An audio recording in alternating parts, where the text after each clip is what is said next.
El Señor nos ha estado hablando.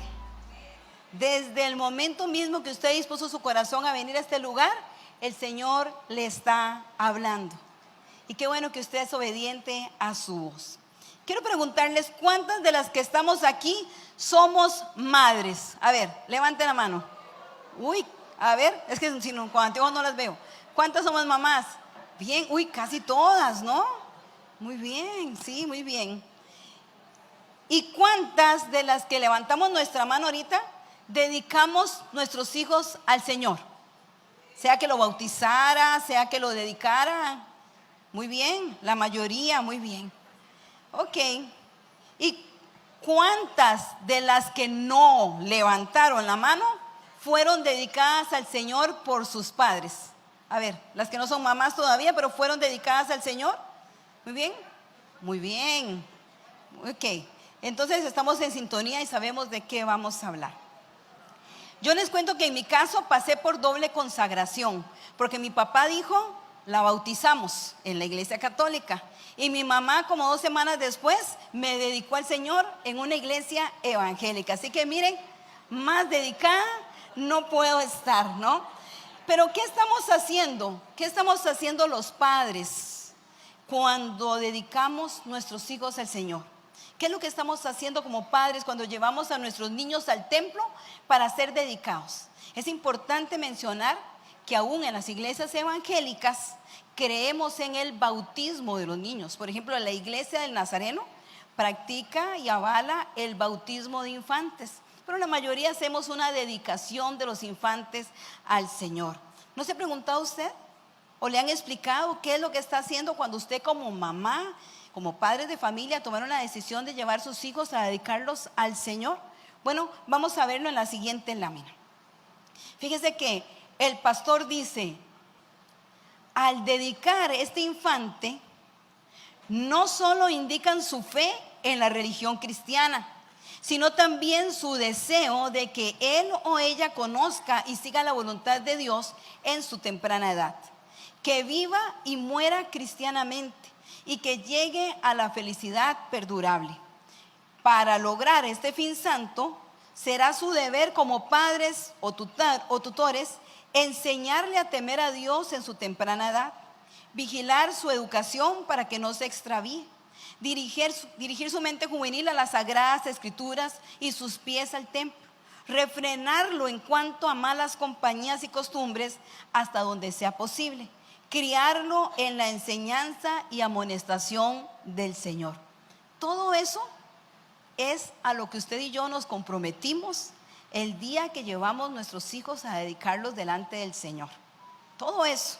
Y si eso no fuera suficiente, el pastor dice, ¿se comprometen a hacer esto? ¿Y qué tenemos que contestar? ¿Cómo le contestó usted? Sí, lo haremos. Eso es un voto. Eso es un voto. El voto fue todo ese compromiso que dice lo que acabo de leer. Y ese voto es sellado con una promesa cuando decimos, sí, lo haremos, ¿no? Como padres, entonces, nosotros estamos haciendo un voto por nuestros hijos. Y este voto luego es confirmado con esa promesa de decir que lo vamos a hacer. También tengo una pregunta. ¿Qué es un voto? ¿Qué es un voto? El diccionario define esta palabra como una expresión pública o secreta de una preferencia ante una opción. También indica que es una ofrenda dedicada a Dios. Pero desde el marco de la fe nos dice que un voto es una promesa específica hecha a Dios. Puede ser dar un regalo, puede ser algo que le rindamos a Dios para darle honor, hacer algo en su nombre, a darle un servicio, o tal vez ese voto puede ser abstenernos de alguna cosa o más bien comenzar a hacer alguna otra cosa. Todo esto es un voto, pero nuestro servicio a Dios no necesariamente demanda que usted y yo hagamos un voto o una promesa de algo específico. Ahora, lo que sí es cierto es que cuando usted y yo hacemos una promesa o un voto, Dios espera que la cumplamos. Así que no debe hacerse un voto precipitadamente. Eso es lo que dice el libro de Eclesiastés. No le prometas a Dios y después no le digas que no vas a cumplir porque te precipitaste. ¿Ven? Entonces, fíjese, esto es una cosa de cuidado, que es un voto. Así que cuando usted y yo fuimos dedicadas al Señor, nuestros padres hicieron un voto, un compromiso a nombre nuestro. Ellos toman un desafío, pero están comprometiéndonos a nosotros también. Y la Biblia nos narra 3 familias que hicieron un voto por sus hijos. Eso lo tenemos en la siguiente lámina. Manoa y la mujer sin nombre, lo vimos anoche. Manoa, clarísimo, está el nombre, pero dice Manoa y su mujer hicieron una promesa. ¿Por quién? Por su hijo Sansón, correcto. Y esa historia la van a encontrar en Jueces 13, del 1 al 5. Pero también encontramos otra familia que hizo un voto por sus hijos, que es Ana y Elcana, que prometieron por su hijo Samuel. Y ese relato lo encontramos en 1 Samuel, capítulo 1, del 24 al 28.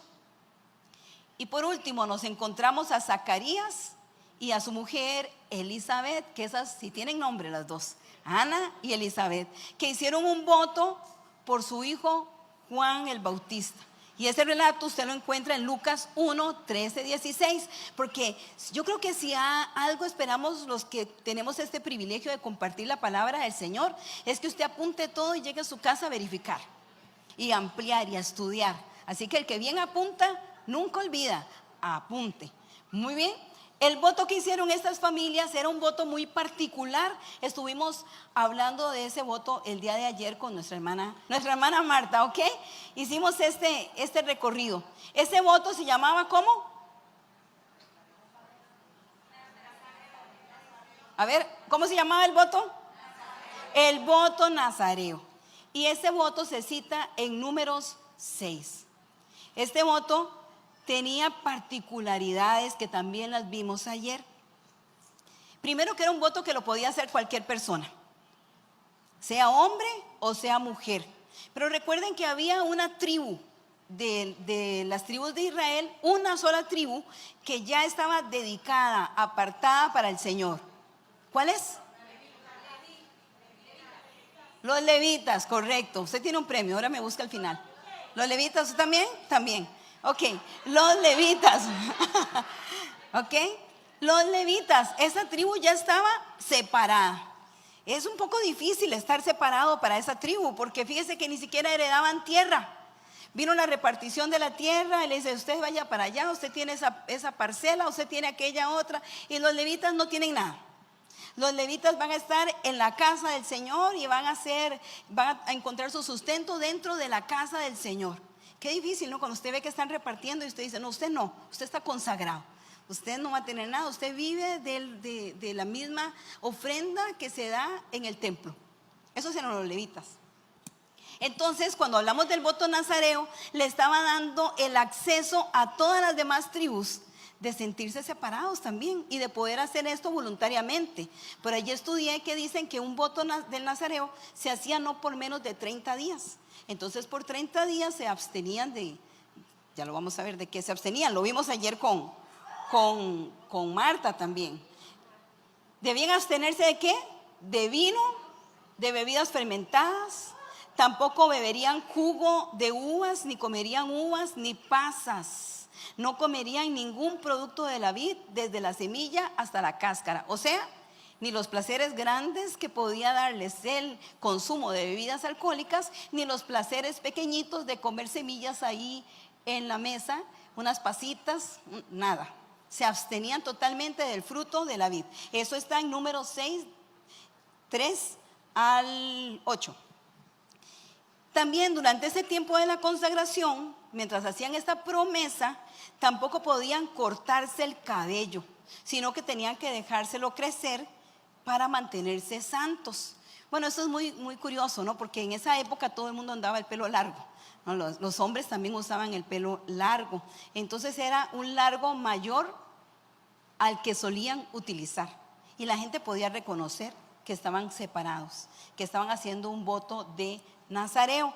Y por otra parte, no podían acercarse a ningún cadáver, ni siquiera si hubiesen muerto su papá, su mamá, su hermano o su hermana, no podían acercarse al cadáver. Debían mantenerse ritualmente puros, porque si se acercaban a un cadáver se volvían impuros. ¿Ok? Y de esta manera se mantenían santos. Entonces la gente podía acceder a un periodo de consagración por voluntad propia. Eso es muy importante, diga conmigo, por voluntad propia. Sí, no lo estaban haciendo porque alguien les dijo que lo hicieran, sino porque decidieron consagrarse al Señor sin ser levitas, hombres y mujeres por igual. Y ahora tenemos a estos 3 niños consagrados por su padre. Tenemos a Sansón, tenemos a Samuel y tenemos a Juan. Tenemos a estos 3 niños que ya son adultos y adivinen qué, se fueron de retiro. Se fueron de retiro Ana, Elizabeth, ¿y quién? Muy bien, vea, estoy tratando ¿verdad? Que lo hagan. Y la sin nombre se fueron a tomar café. ¿Se los puede imaginar? Allá están, sentadas en la mesa, están tomando café y comenzaron a hablar de sus hijos. Y comienza a decir, más bien vamos a comenzar con Elizabeth. Comienza a decir, yo estoy tan agradecida, Juancito, usted no se imagina, él está preparando el camino para el Señor, dedicó y consagró su vida, ahí está, no tiene miedo de confrontar a nadie, él está predicando la palabra. Y Ana, ¿qué le digo yo de mi hijito Samuel? Tan bello Samuel. Usted no sabe lo que pasó. Esos hijos de Elí se portaron re malísimo y fueron desechados. Y entonces el próximo sacerdote va a ser mi hijo Samuel. ¿Y quién estaba ahí además? ¿Y sabe cómo se sentía la mujer sin nombre? Se sentía igual cuando usted se reúne a tomar café con sus amigas y están haciendo así, fachenteando, decimos en Costa Rica. Están, ¿cómo sería la palabra aquí? Estarían presumiendo porque sus hijos van eximidos en toda la materia y el nuestro está quedado. Está quedado y usted dice, ay Dios mío, trágame tierra, y usted trata de cambiar la conversación. Este cafecito se trataba de nosotras, no hablemos de los chicos, porque Sansón, ay caramba, Sansón. Nosotros no sabemos nada de la crianza de estos 3 muchachos, no sabemos nada. Pero ¿no se ha preguntado usted de sus propios hijos? Cuando las cosas no están saliendo como usted espera que salgan, ¿no se ha preguntado, ¿qué hice mal? ¿Sí? Yo recuerdo en una ocasión con una familia que amamos mucho, ellos bien comprometidos con la obra del Señor, dedicaron a sus hijos servían en la iglesia, todo era maravilloso. Y un día la muchacha llegó y le dijo, mamá, tengo que decirte algo, estoy embarazada. Y esa mamá lloraba y lloraba y fuimos a la casa y ella decía, ¿qué hice mal? ¿Qué hice mal? Porque los papás pensamos que cuando nuestros hijos toman decisiones por cuenta propia, fue nuestra culpa, ¿no? Bueno, ¿sí o no? Ok, sí, muy bien. Piensan que fue la culpa de ellos y se preguntan mientras escuchan a aquellas mamás que están presumiendo de sus hijos que son personas sobresalientes, y usted dice, ay, ¿yo qué voy a decir del mío? ¿Qué hice mal? Así me imagino yo que hubiese sido ese café, ¿no? Entre esas 3 mujeres. Y como les decía anteriormente, nosotros no sabemos nada del proceso de crianza de estas 3 personas, no sabemos, estaríamos sencillamente especulando, como cuando hablamos de Jesús niño, no sabemos más que estuvo en el templo a los 12 años, fuera de ahí no se nos dice que más que él crecía en gracia con Dios y en gracia para con los hombres. No sabemos si ese consagrado Samuel, que era un sacerdote, alguna vez se preguntó, ¿por qué mis papás se fueron? ¿Por qué mi mamá me dejó aquí? ¿Será que mi mamá no me quiere? No sabemos, no estoy especulando, solo estoy dejando volar mi imaginación. O no sabemos si alguna vez Juan dijo o pensó, ay, no era suficiente ser un hijo de sacerdote, ya consagrado por ser hijo de sacerdote, para que además fuera nazareo y de por vida. No lo sabemos, solo estoy especulando, usando el poder de la imaginación, como Barney. Bueno, Barney es de mi época, yo sé que ya nadie sabe quién es Barney, pero Barney usaba el poder de la imaginación, ¿ok? No lo sabemos, no sabemos si estos dos hombres tuvieron una etapa de crisis que reafirmó su propio llamado. Pero Sansón, ay caramba, Sansón, ¿no? ¿Cuántas saben la historia de Sansón? A ver, ocupo una que venga a contarme la historia de Sansón rápidamente, como si fuera un chisme. A ver, ¿quién va a venir a contarme la historia de Sansón como un chisme? Vení, vamos a tomarnos un cafecito.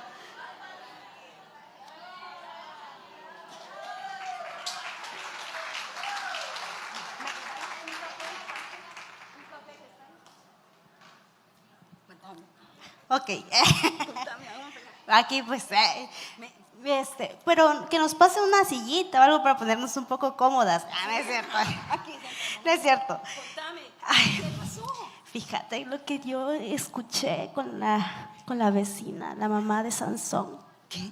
Pero bueno, solo es para orar por esa familia. Es testimonio, sí. Me lo contó para que yo orara por él. Sí. Sí, es que su mamá me quería como para nuera, pero bueno, te voy a contar. Resulta que el Sansón se enamoró de una que no era tan nazarena. Pero Sansón es un juez de Israel, ¿cómo? Ya lo sé, pero es que a veces el, no sé, el enemigo, ya sabes, pero se llama... En el nombre de Jesús, que Dios libre a nuestros hijos. Amén.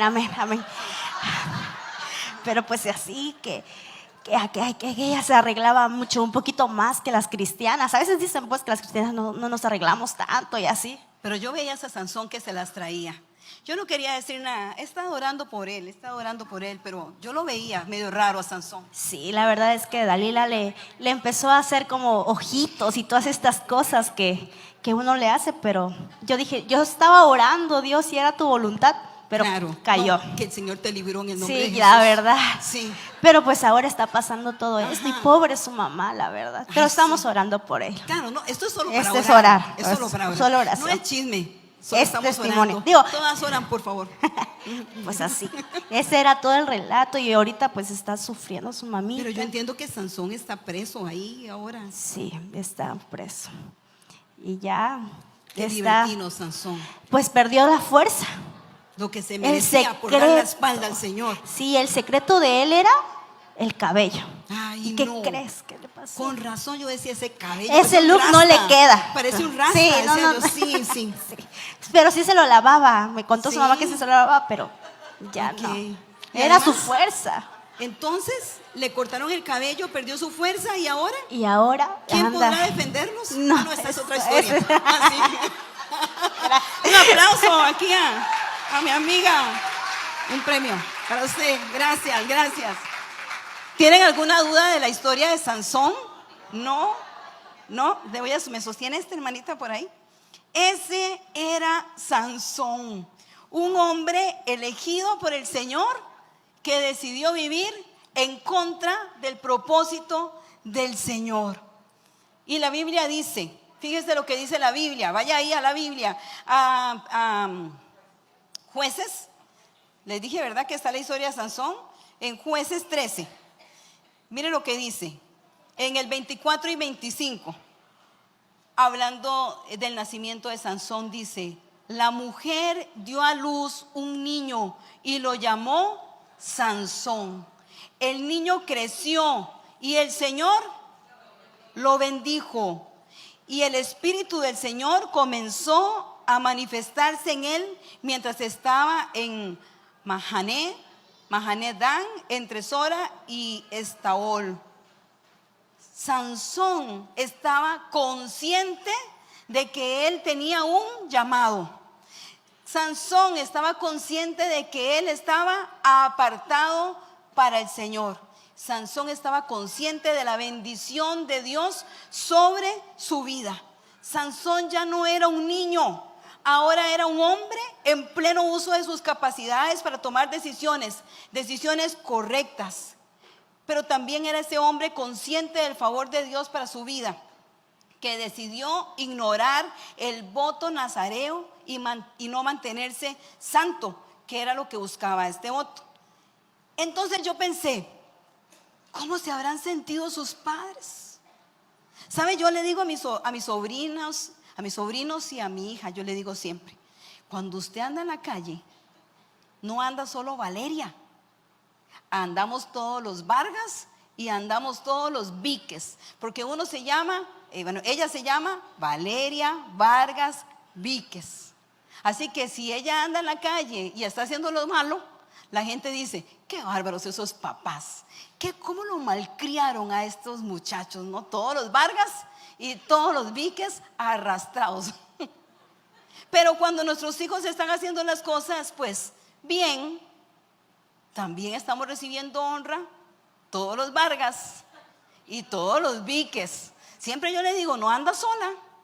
Todo lo que usted hace nos representa a los Vargas y a los Víquez. Siempre me gusta decirle eso, pobre hija mía. Como padres, entonces, ¿qué queremos nosotros? Que nuestros hijos nos honren. ¿Y qué mejor forma de honrarnos sino guardando un buen testimonio? Eso queremos, que guarden un buen testimonio. Pero a veces las cosas no suceden como creíamos que iban a pasar. Porque no solamente es lo que nosotros como familia hacemos, que yo sé que todas estas mujeres consagradas que están hoy aquí lo hacen. Nuestra responsabilidad es darle a nuestros hijos educación cristiana. No es la responsabilidad de la iglesia, es su responsabilidad, es mi responsabilidad darle a mi hija educación cristiana. Es mi responsabilidad. Y yo debo hacerlo con temor y temblor, porque desde que la dediqué, dije, sí, lo haremos. Pero también es cierto que nosotros como familia no somos la única influencia de nuestros hijos. Porque luego ellos salen ¿a dónde? A la sociedad, al prekinder, a la escuela, a la secundaria, a los Boy Scouts, al campamento, los chicos de la iglesia. Hay muchas influencias en el entorno que también le van a hablar al oído a nuestros hijos. Y esas voces muchas veces les van a decir, ¿para qué te estás guardando para Dios? ¿Para qué te estás guardando para Dios? Si podrías hacer esto, si podrías hacer lo otro, tú no eres libre, estás mal, no, pero es que tus papás no te dejan disfrutar. Nuestros hijos escuchan esas voces también, tarde o temprano lo van a escuchar. Y de mis personajes favoritos en la Biblia, a mí me gusta y me identifico con Asaf. ¿Sí saben quién es Asaf? No quiero que me cuenten ningún chisme, solo quiero saber si saben quién es, no se asusten.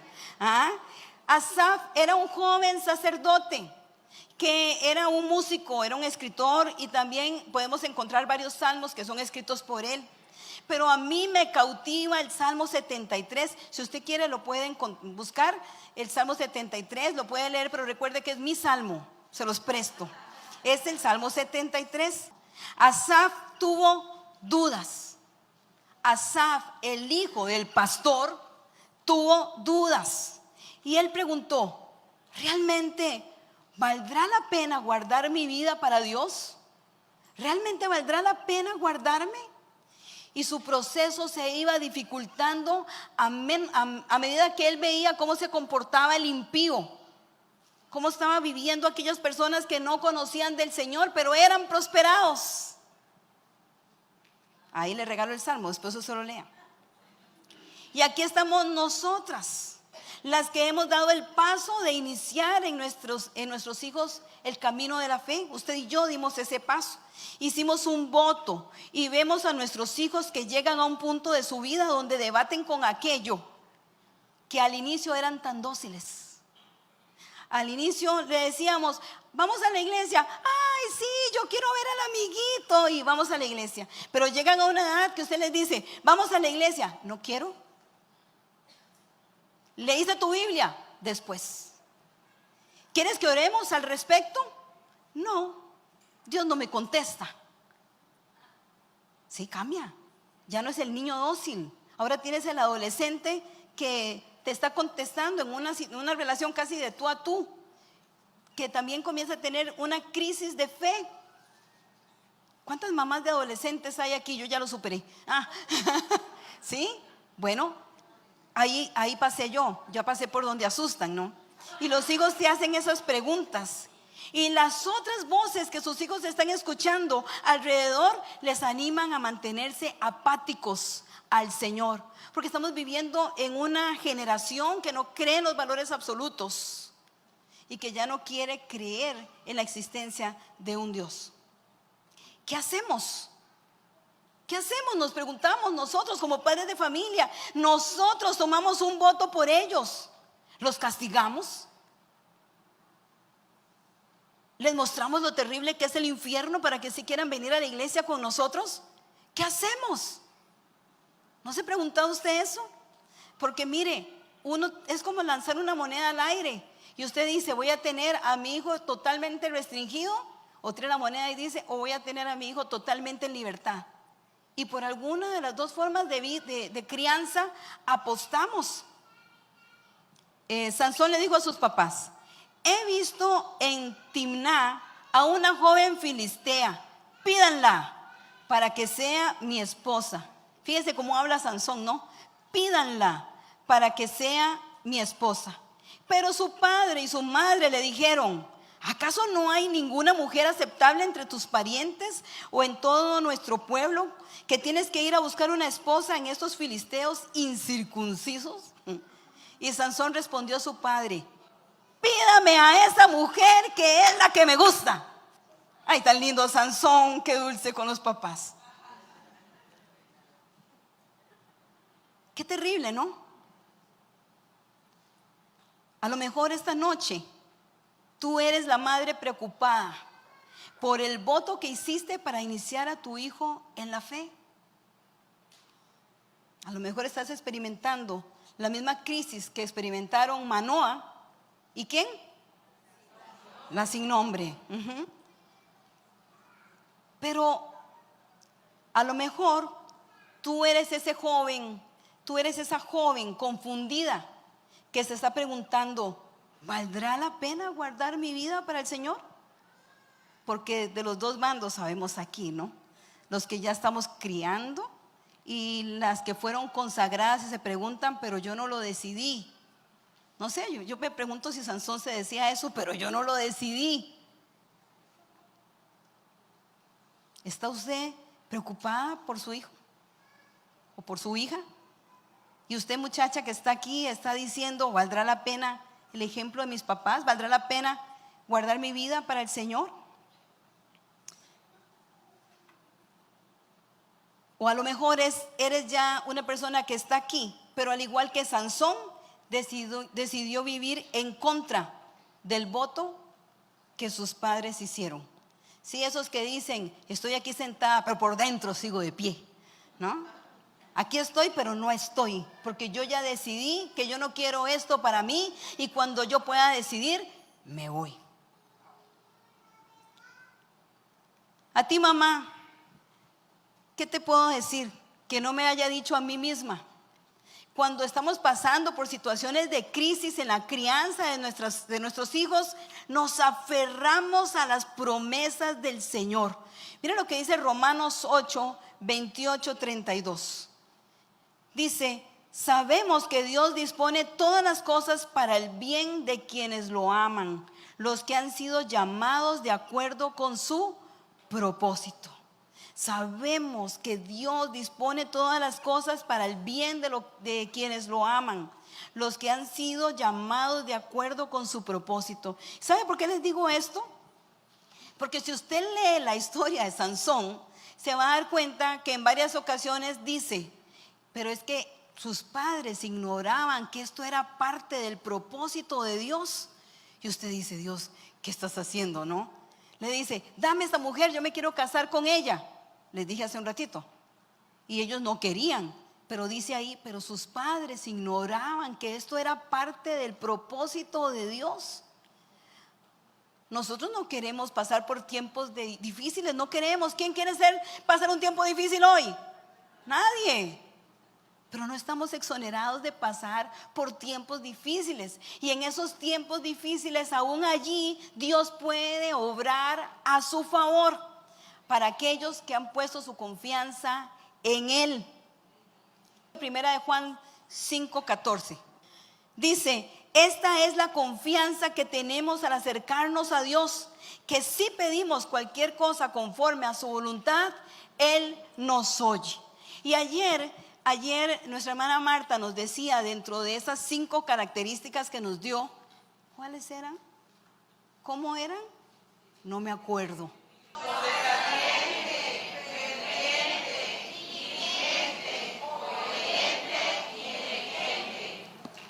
Un aplauso. Muy bien, muy bien. Ayer nos decía que ella, como una mujer obediente, ella actuó conforme a lo que Dios le dijo. Ella actuó, y cuando vino el momento difícil, yo estoy segura que así como ella le creyó a Dios de que iba a ser mamá, también le creyó a Dios de que no sabía cómo, pero Sansón iba a volver a tomar conciencia de lo que estaba haciendo para cumplir con el propósito para el cual Dios lo había ungido desde el vientre de su madre. Eso es tremendo. En Costa Rica hay un predicador de enfoque a la familia que se llama Sixto Porras. Se lo recomiendo. Pueden buscar todas las conferencias de él en YouTube.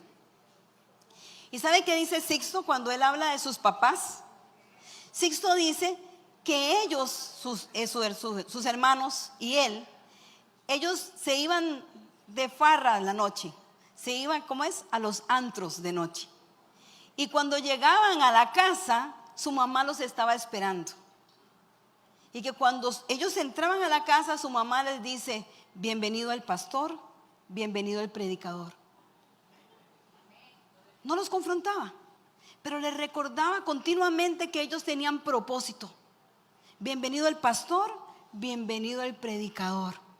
Su mamá creyó desde el primer día, dice Sixto Porras, que Dios tenía un propósito para él. Y cuando ni él mismo lo veía, su mamá se lo confesaba día con día: tú eres apartado para Dios, tú vas a ser un pastor y tú vas a ser un predicador. Le decía a sus hijos. Y Sixto Porras hoy es director de enfoque a la familia para Latinoamérica. Un excelente predicador en temas de familia. Búsquelo en YouTube.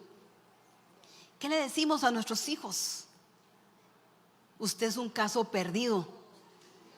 Ya usted ni volviendo a nacer.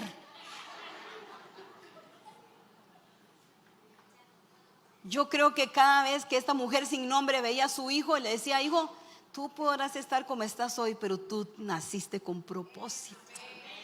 Tú naciste con propósito y yo te veré cumpliendo el propósito del Señor. ¿Sí? ¿Qué confiesa usted sobre sus hijos? ¿Palabra de bendición o palabra de maldición? ¿Sí? Mire que de vez en cuando se nos sale una. A veces nos sacan de las casillas y cuidado lo que vamos a decir sobre la vida de nuestros hijos, porque somos usted y yo las que tenemos que estar convencidas de lo que pactamos delante del Señor, o lo que el Señor pactó con nosotros, porque es el Señor que pacta conmigo, yo no pacto con Él, solo entro en su pacto. Y Él dijo que mi casa verá su gloria, yo y mi casa serviremos al Señor. Y comenzamos a proclamar esa verdad.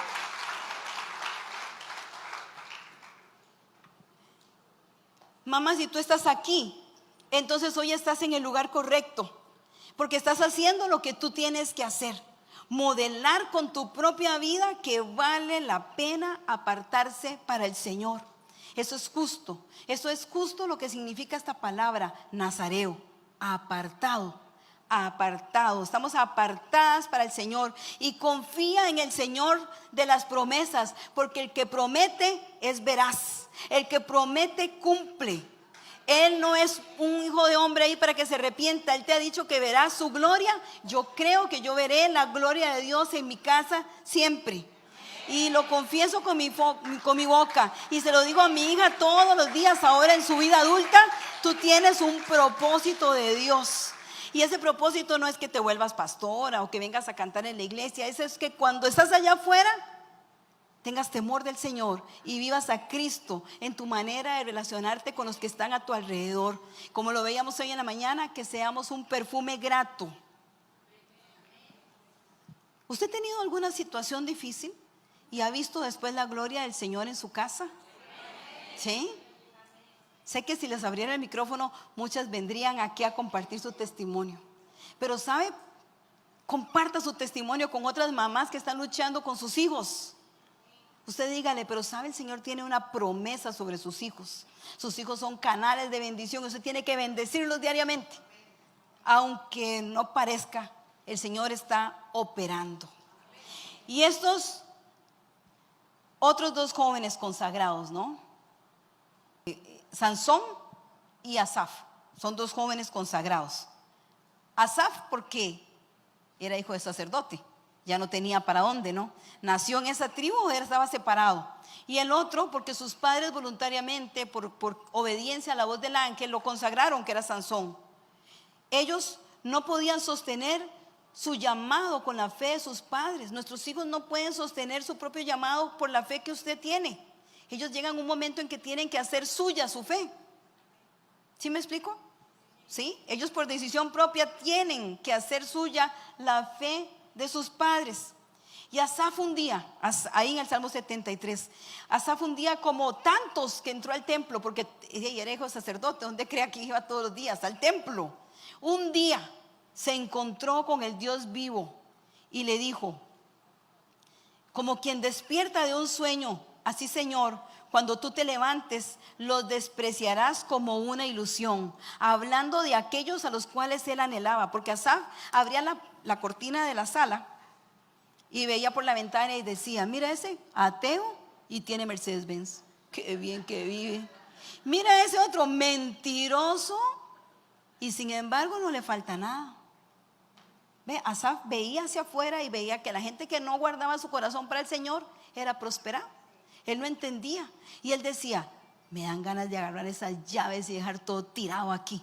Y Asaf dice, ay no, yo no puedo hacer eso, porque si yo hago eso y me equivoco, engaño a toda esta generación de otros hijos de sacerdotes. ¿Sí? Fíjense qué dilema. Pero un día Asaf entró a la casa del Señor y se encontró con el Dios. ¿Cuántas veces estamos aquí en la iglesia pero no hemos tenido un encuentro con el Señor? Solamente estamos enamorados de la iglesia, pero todavía no estamos enamorados de Cristo. Usted puede estar aquí porque está enamorada de la convivencia que hay aquí, pero a lo mejor el corazón de nosotros todavía no está enamorado de Cristo. Y a Asaf le pasó eso. Dice Asaf, se me afligía el corazón y se me amargaba el ánimo por mi necedad y por mi ignorancia. Me porté contigo, Señor, como una bestia. Pero sabes, a pesar de todas mis dudas, yo siempre estuve contigo y tú me has sostenido de tu mano derecha. Ese es el Dios que espera, ese es el Dios que ama, ese es el Dios que ha extendido sus brazos de misericordia sobre nuestros hijos en su etapa de crisis, en su etapa donde ellos tienen que hacer suya nuestra fe. Deje que el Señor haga lo que tiene que hacer y usted haga por sus hijos lo que tenemos que hacer, que es orar por ellos, pedirles que el Señor se revele a sus vidas y que ellos puedan conocer el amor del Señor. ¿Serás acaso tú, Asaf, que está en la casa de Dios, pero Dios no está en su corazón? Y la experiencia de Sansón es más dura que la de Asaf, mucho más dura. Jueces 16:20 dice, Sansón despertó de su sueño, después de que pasó todo el chisme que nos contaron aquí, ¿verdad? Sansón despertó de su sueño y pensó, me escaparé, porque estaba amarrado, le había dicho toda su historia a Dalila lo traicionó, estaba amarrado, se despertó y dijo, me voy a escapar como ya lo he hecho tantas veces y me los quitaré de encima. Pero no sabía que el Señor lo había abandonado. Uy, qué palabra más difícil. No sabía que el Señor lo había abandonado. Sansón es un tipo de el hijo pródigo, porque corrió lejos de su llamado. Ese llamado de permanecer cerca del Padre, obedeciéndole, atendiendo a su llamado. Él corrió lo más lejos de lo que podía. Su desobediencia lo dejó ciego, no porque le hayan sacado los ojos, sino porque no supo ver la senda que Dios había preparado para él. Una senda de paz, una senda de bienestar. No la supo ver. Ahora Sansón estaba ciego, ahora estaba sin fuerzas, ahora estaba humillado. Tiene todo el tiempo para preguntarse si vivir bajo su propia voluntad había valido la pena. ¿Vivir para mi propia voluntad vale la pena? ¿Valió la pena vivir para mis propios placeres? ¿Valió la pena vivir de esta manera? Y entonces Sansón oró. Qué lindo. Sansón oró al Señor, Jueces 16:28. Oh mi Señor y Dios, acuérdate de mí, oh Dios. Te ruego que me fortalezcas solo una vez más. Déjame de una vez por todas vengarme de los filisteos por haberme sacado los ojos. Y dice la palabra que Dios escuchó a Sansón y contestó su oración. Y sí, Sansón cumplió con aquel propósito que el ángel anunció a sus padres. Comenzó el rescate de Israel de la mano de los filisteos. ¿Y sabe qué estoy pensando? En la escena de esas mamás. ¿Se acuerdan? Aquella mesa de café, unos años después. Pasó el tiempo. Ahora Ana se está lamentando. Ay, estoy tan afligida, dijo Ana. Estoy tan afligida que mis nietos no quisieron escuchar la voz de Dios. Estoy tan afligida que mi hijo Samuel fue obediente a Dios, pero sus hijos no vivieron conforme al ejemplo de su padre. Y ahora nos encontramos ahí a Elizabeth. Y la mujer la consuela. Tranquila, tranquila, Ana. Mira, pues sí, mi hijo cumplió con su llamado, pero le costó la vida. Le costó la vida. Y ahora esa mujer sin nombre las abraza y les dice: qué sorprendente es el amor de Dios. Mi hijo que había desperdiciado su vida, mi hijo que le había dado la espalda a Dios, mi hijo que tuvo que ser humillado delante del pueblo enemigo y también delante de su propio pueblo. Quiero decirles, si les sirve de consuelo, les dijo la mujer sin nombre a las otras dos mujeres, lo que hace poco leí de él. ¿Qué más voy a decir? Me faltaría tiempo para hablar de Gedeón, de Barak, de Sansón, de Jafté, de David, de Samuel y los otros profetas, los cuales por la fe conquistaron reinos, hicieron justicia y alcanzaron lo prometido. Nuestros hijos cumplieron su propósito, dijo la mujer sin nombre. No importa qué tan lejos corrió mi hijo cumplió su propósito. Nuestros hijos vieron la mano de Dios sobre sus vidas. Sus hijos, mis amadas hermanas, van a ver la mano de Dios sobre sus vidas, porque Dios lo ha prometido. No sabemos en qué tiempo. La mujer sin nombre no lo sabía. Le tocó ver a su hijo ahí hasta lo último, pero cumplió el propósito de Dios. Y a ella le tocaba orar y esperar. Y eso también es para nosotros. Si usted hizo un voto por sus hijos, no fue en vano. No fue en vano. Pero llega el momento en que sus hijos van a tomar decisiones con respecto a ese voto. Y a nosotros ahora nos toca orar para que ellos puedan cumplir con ese, o sea, escuchar la voz de Dios y poder consagrar sus vidas para el Señor. No fue en vano lo que usted hizo. Si usted está sufriendo porque su hijo está caminando lejos del Señor, no fue en vano lo que usted hizo cuando lo dedicó al Señor. También verá algún día el nombre de su hijo en una lista de héroes de la fe. La Biblia no se desgasta. La Biblia no se desgasta diciendo lo malo que era Sansón en el Nuevo Testamento.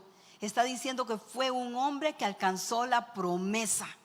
Y eso es el voto del Señor. Esa es la confianza que tenemos. Veremos la gloria de Dios sobre nuestras vidas cuando nos comprometemos a vivir una vida apartadas para el Señor, usted y su casa también. Así que póngase de pie y vamos a dar gracias a Dios en esta noche.